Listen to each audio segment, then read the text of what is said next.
Tuelekee kaunti namba 34 ambapo athari za kupanda kwa bei ya mafuta zinaendelea kuwasakama wananchi, huku mbunge wa Kajiado Kaskazini Onesmus Ngogoyo akitoa wito kwa serikali kuingilia kati na kushughulikia hali hiyo kwa haraka.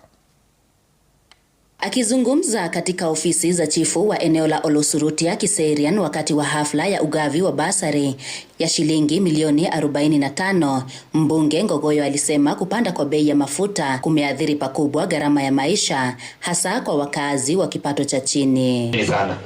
Nitaomba kwa sababu mbunge huyo alisisitiza kuwa serikali inapaswa kuweka mikakati madhubuti ya kudhibiti bei ya mafuta ili kupunguza mzigo kwa wananchi. Vile tunafanya bidii kuweza kufanya mambo ya empowerment, mambo ya nini, tufanye bidii pia bei ya mafuta ishuke chini.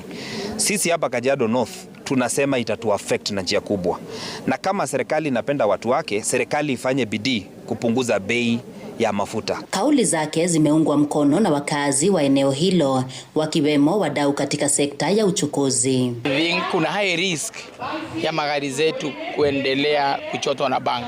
Kwa ukiangalia ile gari sasa ile inaenda huko kwa kubeba ballast imeongezwa, lakini ukijaribu kuongezea ule customer wa kawaida inashindikana. So unakuta ile deficit ama ile faida yako haipatikani kwa zile mahesabu zako. Wakati huo huo, Ngogoyo alitoa wito kwa serikali kuhakikisha kuwa fedha za masomo zinatolewa kwa shule kwa wakati unaofaa ili kuboresha utoaji wa elimu na kupunguza changamoto zinazowakumba wanafunzi na walimu. Sisi kama bunge tumepitisha budget, Mheshimiwa Rais weka pesa ya capitation ili iweze kusupplement, na tunaambia Waziri Mbadi wacha kuchelewesha pesa, toa pesa mapema. Vile watoto wanaingia second term, eka pesa ya second term. Wakiingia third term, toa pesa ya third term ili kusikue na chochote ambayo itazuia yule mtoto anafanya mtihani mwaka huo kupata hitilafu.